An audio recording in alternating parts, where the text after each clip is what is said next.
पंडित जी, आपने कहा कि आपका बाबूजी स्वर्ग गया, तो आप आइडेंटिफाई करते हैं कि गया, तो आपको तो पता होगा, यू लीडेड मी टू स्वर्ग। तो बताइए कि मेरे बाबूजी उस अपार्टमेंट के कितने नंबर फ्लैट में ठहरे हुए, प्लीज बताइए। किसी वस्तु का कंज्यूम करने के लिए उसका कम्प्लीटली इलेक्ट्रिक बॉडी चाहिए। तो बताइए कि आपको जो आदमी क्षय हो गया, राख बन गया, वह किस हाथ से अपनी वस्तु का कंज्यूम करेगा, कैसे कंज्यूम करेगा, कैसे खाएगा? अगर खाएगा तो उसका स्वर्ग में टॉयलेट और बाथरूम है क्या? ये पंडित जी नहीं, ये पिंडा जी है। पंडित का मतलब किसी सब्जेक्ट का डीप नॉलेज आपको चाहिए। आप ही के वर्ग का आदमी जो प्रोफेसर हो गया, डॉक्टर हो गया, तब पिंडा पढ़ाने आता है क्या? तो आप पिंडा क्यों पढ़ाते हो? आपको प्रोफेसर बनने का मन नहीं था, आपको डॉक्टर इंजीनियर बनने का मन नहीं था, इसका मतलब आप नहीं बने। पढ़ाई से आपको एलर्जी थी, तब तो ये काम कर रहे हैं। तो आप पिंडा करने एक्सपर्ट हैं। आपके छोड़ा के समाज में कोई पिंडा नहीं पढ़ा सकता है। तो यू आर पिंडा जी, नॉट पंडित जी। मेरे घर में पूजा पाठ हो रहा था, भाई लोग कर रहे थे जी, मेरे भाई बैठे हुए, तो कहा कि आपके यहाँ हम चावल नहीं खाएंगे। मैंने उससे पूछा कि आप मेरे यहाँ चिवड़ा खाइएगा, दही खाइएगा, आप चावल क्यों नहीं खाइएगा? प्लीज रीजनल जवाब दीजिए, क्योंकि एक ही धान से चावल भी बनता है, चिवड़ा भी बनता है। तो आप कौन सा कारण है कि आप मेरे यहाँ भात नहीं खाएंगे? और चावल में, चिवड़ा में क्या खासियत है? दोनों आपको क्लियरफाई करना पड़ेगा। तो उन्होंने कहा कि हमारा नहीं लिखा हुआ, आपके वंश के हम नहीं है। हमने कहा कि आपने सही कहा, भात भाईचारा जोड़ता है, चिवड़ा भाईचारा नहीं जोड़ता है। जो आदमी अन्न में डिविएशन कर सकता है, तो आदमी में कर दिया तो क्या किया? वो हमको भैया हुआ नहीं कहता है, जो सोशल रिगार्ड है उस हिसाब से नहीं करता है। वो कितनों हम लोगों में वेल क्वालिफाइड हो, तो हमारे बड़े भाई साहब बैंक के अकाउंटेंट है, उनको जवाहर जी कहता है, लेकिन भाई चचा नहीं। तो आप लोग प्रतिकार नहीं करते इसका? हम तो पूरे प्रतिकार करते हैं। जो आपको रिगार्ड नहीं करेगा उसको आप भी रिगार्ड मत करो। रिगार्ड ट्रांसफरेबल चीज होता है, बायलैटरल चीज होता है। जैसा करोगे वैसा हम करेंगे। रेस्पेक्ट देगा तो देंगे, no respect no respect, yes respect yes respect. उस मनुवादी संस्कृति को कैंसर्ड संस्कृति कल्चर कहते हैं। लोहार, बढ़ई, कोयरी, कुम्हार सारे के सारे अछूत हैं, टचेबल्स हैं। मनुस्मृति के अध्याय नंबर 3 के श्लोक संख्या 122 में लिखा हुआ है। क्या नाम है सर आपका? हमारा ठाकुर मोती प्रसाद लोहार। कौन वाला ठाकुर है आप? हम है ठोकन ठाकुर, यानी लोहार हुए। अच्छा जी जी। तो आपके हाथ में कौन सा पुस्तक है? ये पुस्तक है बाबा साहब डॉक्टर भीमराव अम्बेडकर की। ऐसे दिखाइए। आधुनिक भारत के शिल्पी बाबा साहब अम्बेडकर। आप ठाकुर समाज से हैं, लोहार समाज से। बाबा साहब का किताब क्यों लिए हुए हैं? हमने बाबा साहेब की किताब इसलिए पढ़ी है और मेरे हाथों में है, इसलिए कि बाबा साहेब से मैं ज़्यादा इंस्पायर्ड हूँ। और इनका जब मैंने दर्शन पढ़ा, इनकी आइडियोलॉजी को पढ़ा और इनके जीवन की गहराई में गया, तब मुझे लगा कि बाबा साहेब का जो जीवन रहा है और जितना स्ट्रगल उन्होंने किया, उनकी बात को अगर समाज में नहीं डालें तो समाज हमारा मिसलीड हो जाएगा। और बाबा साहेब का ही लाइफ फिलॉसफी और लाइफ स्ट्रगल है, जिसे बता कर के मैं समाज को एक नया जीवन, एक न्यू सोसाइटी दे सकता हूँ। इस सोसाइटी में क्या है खराबी जो आप न्यू सोसाइटी बनाने की बात कर रहे हैं? हम न्यू सोसाइटी की बात कर रहे हैं, इसका मतलब है कहीं ओल्ड सोसाइटी होगा। और वो जो ओल्ड सोसाइटी है, जो बाबा साहेब या फिर बुद्ध के पहले की जो सोसाइटी रही है, वो मनुवादी सोसाइटी। अच्छा। जिस सोसाइटी से हमारे समाज के लोग आज भी ग्रसित हुए, जैसे लोग कैंसर से ग्रसित होता है।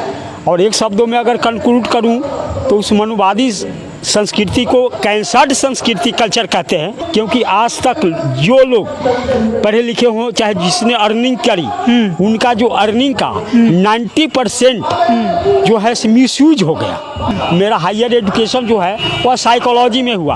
आपने कहा कि जो ओल्ड सोसाइटी है वो मनुवाद से ग्रस्त है। ग्रसित क्या ऐसा देख लिया आपने? कुछ एग्जाम्पल बताएंगे जो वो ग्रसित है, उसमें घाटा उसको हो रहा है? जैसे अभी अब श्राद्ध का एग्जाम्पल। श्राद्ध का एग्जाम्पल क्या है? श्राद्ध क्या है? क्या है? तो श्राद्ध में जो आदमी के आमदनी का एक्सप्लॉइटेशन होता है, शोषण होता है।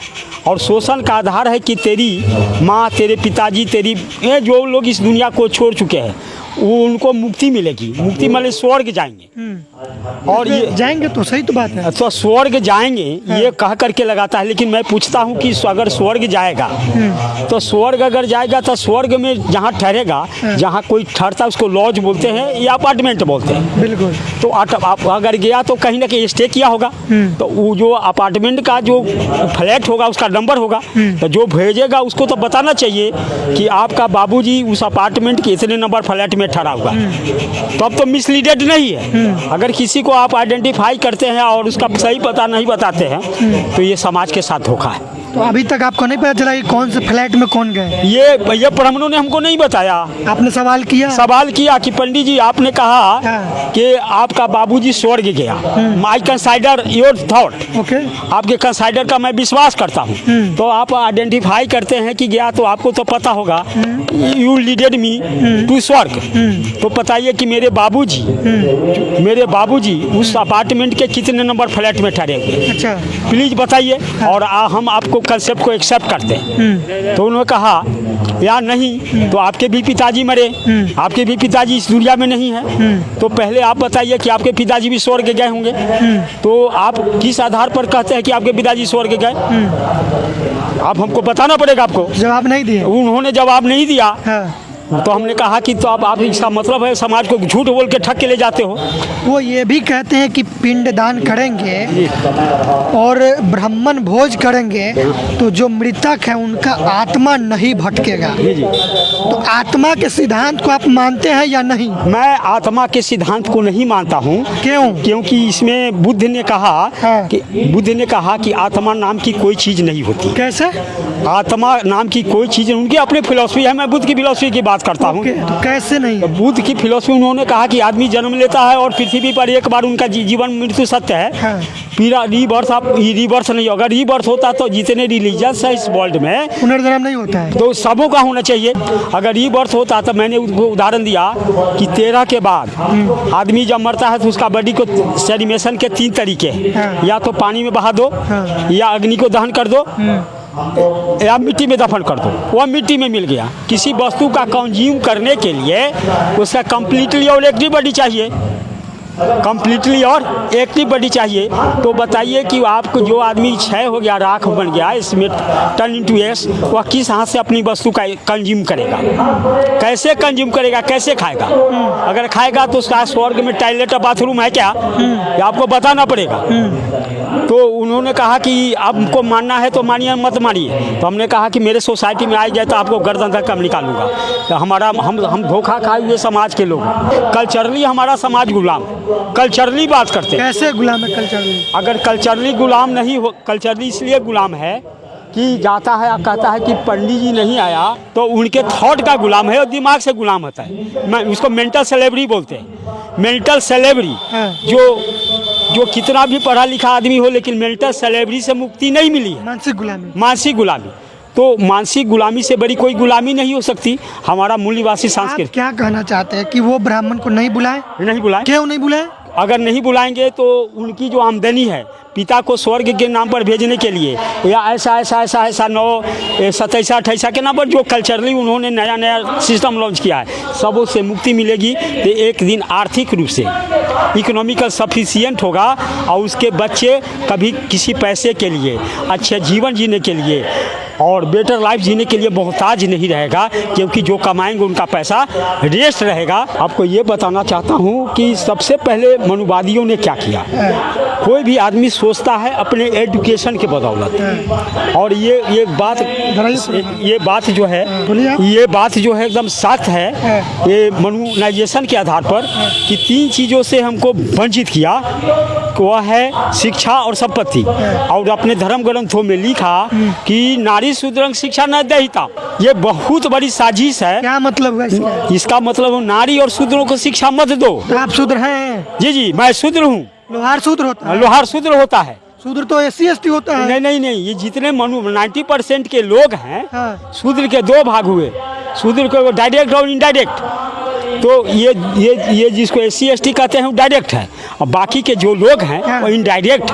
केवल डायरेक्ट कैसे हुआ, इनडायरेक्ट कैसे? इनडायरेक्ट इसलिए हुआ कि अगर उसको प्रत्यक्ष कर देता तो हम लोहार हुए तो उसका काम कौन करेगा? अच्छा। तो उसका काम करेगा गाय। अगर दूध दूहने वाला यादव है तो अगर उसको डायरेक्ट कहेगा दूध कौन देगा? नहीं, कोई उसके खेत में काम कौन करेगा? इसलिए तुम अनटचेबल हो बट इनडायरेक्ट। अच्छा।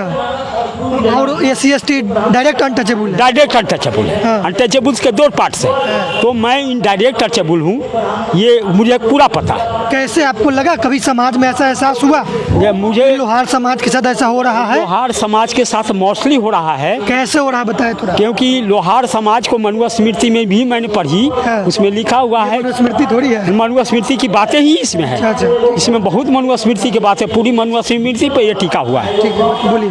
वो उसमें लिखा है कि एक अनटचेबल लोहार बढ़ई कोयली कुम्हार सारे के सारे अछूत हैं, अनटचेबल्स हैं। ये मनुआ स्मृति के अध्याय नंबर 3 के श्लोक संख्या 122 में लिखा हुआ है। अच्छा। हमने कम्युनिटी को बताने का काम किया। आपके लोहार समाज में जी किस प्रकार ब्राह्मणवादी सिस्टम में भेदभाव हो रहा है? व्यवहारिक बात कीजिए। मेरे घर में पूजा पाठ हो रहा था, तो मैंने कहा, भाई लोग कह रहे थे जी मेरे भाई बैठे हुए हैं, तो कहा कि आपके यहाँ हम चावल नहीं खाएंगे। मैंने उससे पूछा कि आप मेरे यहाँ चिवड़ा खाइएगा, दही खाइएगा, आप चावल क्यों नहीं खाइएगा? प्लीज रीजनल जवाब दीजिए, क्योंकि एक ही धान से चावल भी बनता है, चिवड़ा भी बनता है, तो आप कौन सा कारण है कि आप मेरे यहाँ भात नहीं खाएंगे? और चावल में चिवड़ा में क्या खासियत है? दोनों आपको क्लियरफाई करना पड़ेगा। तो उन्होंने कहा कि हमारा नहीं लिखा हुआ, आपके वंश के हम नहीं हैं। तो हमने कहा कि आपने सही कहा, भात भाईचारा जोड़ता है और चिवड़ा भाईचारा नहीं जोड़ता है। और जो आदमी अन्न में डिविएशन कर सकता है, तो आदमी में कर दिया तो क्या किया? ठीक है, अगर अब चावल को बोला कि आपके साथ मतलब कोई भाईचारा नहीं है, इसीलिए भात नहीं खाएंगे। भाई हम किसी के साथ नहीं खाते। तो आज के समय में भी जो पुरोहित जिसको कहा जाता है, वो आके भात नहीं खाते हैं। कहीं आप वेरीफाई कर लीजिएगा, चाहे आप बासमती चावल खिलाइए, 1 नंबर दही खिलाइए, पापड़ दनौरी खिलाइए, उससे मतलब नहीं है वो आपके यहाँ चावल नहीं खाएगा। अच्छा जी, और सड़ा हुआ चिवड़ा भी और सड़ा हुआ दही भी खिलाइएगा तो कहेगा कि चलेगा। जो इनडायरेक्ट शूद्र है उसके यहाँ नहीं खाएगा। इसीलिए मैंने एक बार और कहा, मैं बताता हूँ। आप बुलाते हैं कि नहीं बुलाते? हम नहीं बुलाते, हमको ये इंसाइट हो गया। इंसाइट 2 तरह का होता है, एक आई साइट और दूसरा आई साइट होता है, और दूसरा इंसाइट होता है। आई साइट आँख से देखने वाला होता है, इंसाइट दिमाग से देखा जाता है, सूझ इसको बोलते हैं। तो एजुकेशन ने हमें इंसाइट भी दिया, और जहाँ इंसाइट की बात होती है, मैं अक्सर बाबा साहब की बात करता हूँ। कोई भी, क्योंकि बाबा साहब बोले हैं 22 प्रतिज्ञा में कि कोई भी कर्मकांड ब्राह्मणों से संपादित नहीं करना चाहिए, इसमें लिखा हुआ। आप ये काम करते हैं क्या? बिल्कुल 100%। तो किससे करवाते हैं?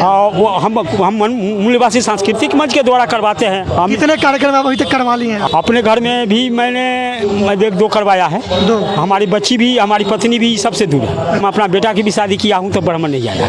नहीं आए। कितने दिनों से छोड़े हैं आप? हम तो इसमें 14 से आए। 14 से? और 14 से जहाँ भी नेशनल कार्यक्रम, इंटरनेशनल काम, सोशल हो, मैं वहाँ पे सिंसियरली करने का। जो लोहार समाज के होते हैं अधिकतर, जहाँ पे हम देखते हैं, वो SC/ST से छुआछूत मानते हैं। दरअसल उनको पता नहीं है कि मैं भी अनटचेबल हूँ। उनको पता होना चाहिए कि मैं अनटचेबल हूँ और डायरेक्ट अनटचेबल हूँ, तो इंसाइट उसको लाएगा ना।